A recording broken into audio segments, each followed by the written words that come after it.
Saber mais sobre o TDAH é essencial. Se você apenas suspeita ter TDAH, né, ou se já teve um diagnóstico e está em tratamento, se é pai, mãe ou professor de uma criança ou jovem com déficit de atenção, hiperatividade ou outros problemas associados, o primeiro passo é buscar conhecimento. Isto se chama psicoeducação e envolve, né, conseguir informações substanciadas sobre o problema em questão e seu gerenciamento, fortalecendo a pessoa para o enfrentamento, mudanças e também ajustes necessários.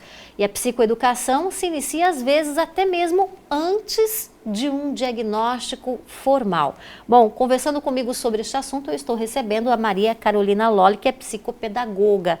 E a gente falava justamente de outros tipos de transtornos que estão associados, né, Carol, durante o intervalo. E que podem ser confundidos com o transtorno do déficit de atenção e da hiperatividade. Por exemplo, o transtorno desafiador opositor, uma criança que não obedece às regras, uma criança que fez alguma coisa errada e coloca a culpa no outro, criança que tem algum sintoma de violência exacerbada, né? Então, esse transtorno desafiador opositor, ele é muito confundido com o TDAH. E também o transtorno de conduta. O transtorno de conduta, ele não é confundido, mas ele está associado. Então, crianças ou adolescentes que desenvolvem esse transtorno de conduta, elas podem ter também o TDAH. Então, essas crianças precisam do medicamento. Agora, no bloco anterior, nós falávamos justamente do diagnóstico, da importância de um diagnóstico preciso, que é multidisciplinar, esse tipo de atendimento. Falamos superficialmente sobre o tratamento do TDAH, porque a gente sabe que é um transtorno que não tem cura, né? Isso. Ele inicia-se principalmente na fase escolar, de crianças a partir de 6 anos 8 anos de idade, e esse transtorno acompanha a pessoa a vida inteira. Tratada, né? Se não for tratado corretamente, ele persiste. Porque assim, ele precisa ser tratado e controlado.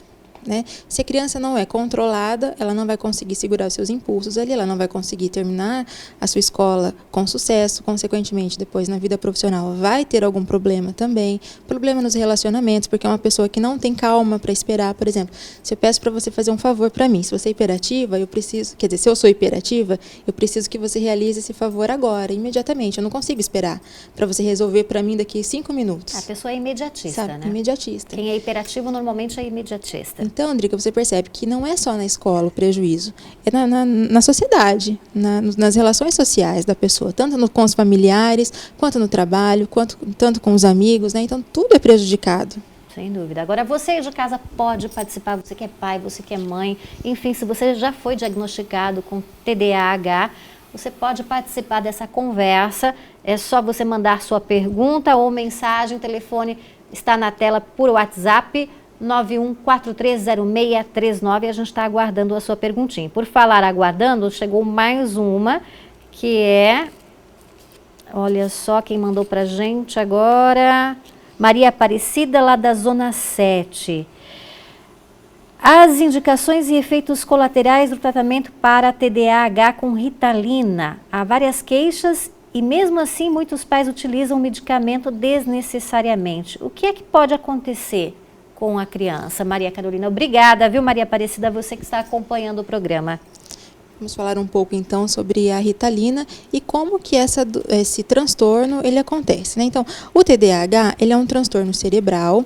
O cérebro nosso, ele tem duas partes. Ele tem a parte mais externa, que é chamada de córtex, e ela tem a parte mais interna. No córtex cerebral, ou seja, nessa parte mais externa, é que nós aprendemos. E é nessa parte aí que temos as conexões dos neurônios.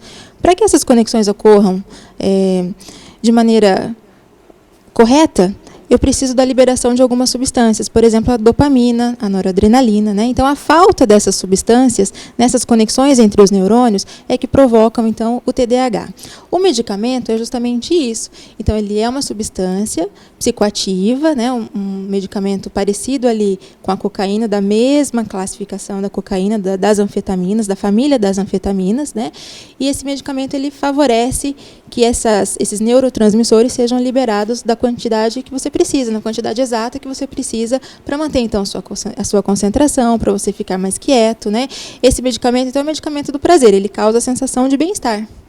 tarja preta. Tarja preta. Se ele causa sensação de bem-estar, o que vai acontecer? A criança ela pode ficar viciada. Claro. Dependente desse medicamento, porque ele provoca uma sensação de saciedade, do bem-estar, de alegria, de calma, né? Então ele precisa desse medicamento.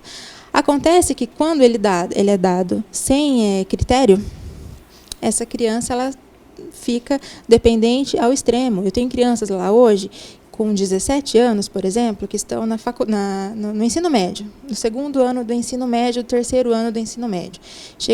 Tomam 4 pílulas por dia de Ritalina. Daí, quando chega lá, eu falo, olha, hoje você não vai tomar a sua, você vai tomar a minha, que a minha é melhor que a sua, é mais forte. Quando você fala isso para ela fica os olhos até brilham, sabe? Só que a minha não é Ritalina, a minha é bala, é placebo. Então, a partir do momento que a criança toma esse placebo, ela fala assim, agora eu já vou me concentrar. Daí você começa a perguntar, tomou água? Tomou o comprimido, ingeriu água depois? Se você perguntar qualquer coisa, ela sabe te responder, porque ela já está concentrada. Então, você vê que o medicamento, eu meio que desconfio da eficácia, pela necessidade da atenção. Né? Olha, a gente está falando aqui da Ritalina. Gente, esse é um medicamento indicado para melhorar a concentração de quem sofre com o problema de déficit de atenção e hiperatividade. Porém, como a Carolina já bem colocou, ele está sendo prescrito além da conta pela comunidade médica, né? E o Brasil hoje é o segundo país no mundo, né, que mais faz uso da Ritalina. Bom, eu queria ouvir a sua opinião, Carol, continuar ouvindo a sua opinião sobre isso.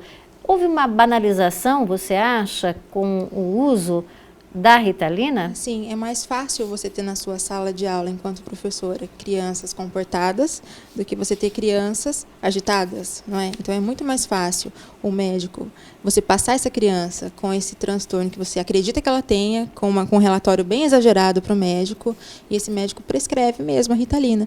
Acontece que, como farmacêutica também, né? Além de psicopedagoga, eu sou farmacêutica, já trabalhei na graduação, dando aula para pessoas da área da saúde, e nessa profissão a gente percebe assim, para a Ritalina ser prescrita, o médico precisa fazer um acompanhamento de 6 meses com a criança, e não é isso que acontece, infelizmente. Então, assim, é feita uma consulta, dependendo daquilo que está escrito no relatório que a mãe entrega para o médico, esse médico já acaba prescrevendo a Ritalina. E depois, nas consultas subsequentes, muitos deles nem fazem consulta. A mãe só vai lá buscar a receita do medicamento. Então, não tem o acompanhamento contínuo daquela criança. A gente vê acompanhamento contínuo quando a criança ela é tratada por uma equipe multidisciplinar, que tem a psicopedagoga, tem o psicólogo, tem a fonoaudióloga, tem o neurologista, né? Mas quando a criança ela só é acompanhada pelo neurologista, a gente não vê esse tipo de acompanhamento, infelizmente. Agora, o TDAH, ele pode ser tratado sem medicamento, Carol? Pode, na maioria dos casos é isso que a gente indica, porque é complicado você dar um medicamento como esse se você não fez esse acompanhamento de 6 meses da criança, não percebeu se ela tem esses sintomas em casa, na escola, na casa dos amigos, na igreja, né? Porque a gente tem que considerar todos esses ambientes diferentes, né? Então, assim, se a gente faz o tratamento com várias atividades, por exemplo, se ocupa o tempo da criança, essa criança ela vai adquirindo, então, essa concentração nas atividades, que ela precisa realizar muitas atividades. Se você controla a agenda da criança, sabe, a organização assim, do tempo de estudo, agora você vai estudar, agora você vai brincar, agora você vai comer. Então, ter tudo estipulado também é interessante. Colocar a criança em atividades variadas, atividades de arte, atividades de música, natação, atividades que cansem a criança também. Então, tudo isso pode ser utilizado ali como tratamento multidisciplinar. Então, você vê, a gente pode tirar a Ritalina. Se você faz um acompanhamento dessa criança, a Ritalina ela se torna desnecessária, porque a Ritalina dá sono na maioria das crianças. E, assim, quando ela tem sono, ela não produz. Ela deixa de aprender, né? Um efeito colateral da Ritalina é o estado de zumbi-like que a gente fala. Então, a criança fica como se ela fosse um robô.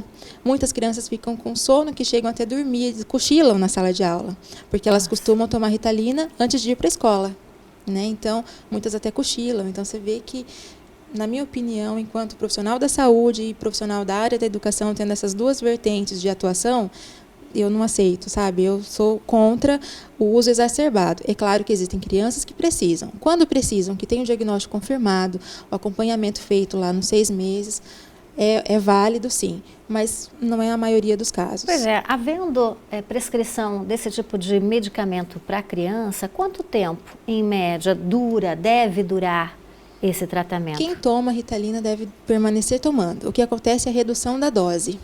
Né? Então, assim, a criança vai acostumando, vai ficando mais quieta, porque a Ritalina ela não faz com que o seu cérebro tenha mais neurotransmissores com o passar do tempo, não. Ela que vai substituir essa dopamina, essa noradrenalina que está faltando. Então, a criança que toma o medicamento, ela vai sempre tomar. O que vai diminuir, então, é a dose, mas se precisa tomar o medicamento, vai precisar para sempre.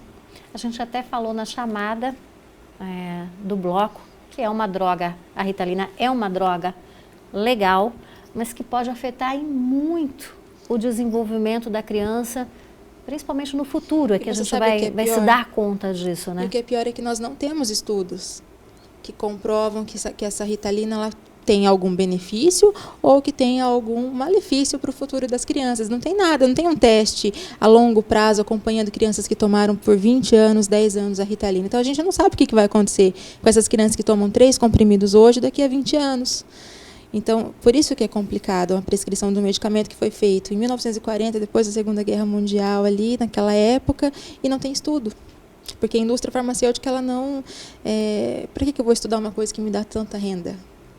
Né? Tem isso também, então a gente tem que pesar todos os lados da balança. Precisam ali, ser né? feitas aí, sem dúvida nenhuma, né? Os cientistas aí, esse é um excelente tema realmente para se pesquisar com mais profundidade. O problema é que às vezes faz a pesquisa, não por conta dos direitos autorais do laboratório, da indústria farmacêutica, não pode publicar e esses resultados ficam desconhecidos, né? Então tem tudo isso. Pois é, a gente vai fazer o seguinte, olha, eu estou com algumas perguntas de telespectadores, vamos para um rápido intervalo, Carolina, e na sequência a gente volta para que você possa responder a quem enviou sua mensagem.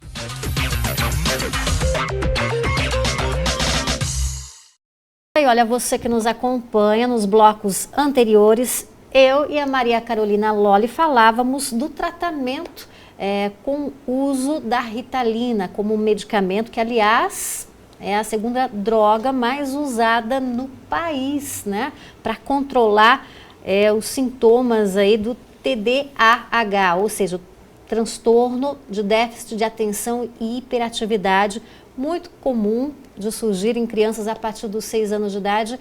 E é claro que se não tratar, isso acompanha a vida inteira a criança, né, vai passar para a fase da adolescência, para a fase adulta, e esse tipo de transtorno vai bagunçar toda a vida. Vai bagunçar todinha a vida, principalmente social, Sim, né, dessa criança. Agora, Carolina, a gente tem uma pergunta já de um telespectador, para quem está nos acompanhando, se quiser participar, ainda dá tempo, tá? Você pode enviar a sua pergunta ou o seu comentário através do nosso WhatsApp, telefone na tela, produção 4491430639. Eu tenho aqui a participação do Ricardo, lá do Conjunto Borba Gato. Já me falaram que a Ritalina não cura o TDAH, só mascara o comportamento da criança. É verdade? Uma boa pergunta. Porque como a gente estava falando, o TDAH ele não tem cura mesmo. Uma vez você é dependente da Ritalina, então precisa tomar o medicamento, você para sempre vai precisar, porque ela não dá estoque dos neurotransmissores, então, que faltam no seu cérebro para você ter o TDAH. Então, por isso, precisando tomar, vai sempre precisar tomar, né? E como a gente estava falando, existem outras maneiras que a Ritalina não é medicamentosa para se controlar esses sintomas e melhorar a vida da criança, do adolescente ou do adulto que tem esse transtorno. Mas a Ritalina pode mascarar de alguma forma? Porque ela dá sono. Então, uma criança que não tem TDAH, se ela tomar, antes de ir para a escola, chega na escola, ela vai ficar com muito sono. Além disso, outro efeito colateral da Ritalina que nós não falamos é a inibição do apetite. Então, às vezes, muitas pessoas grandes utilizam a Ritalina para emagrecer.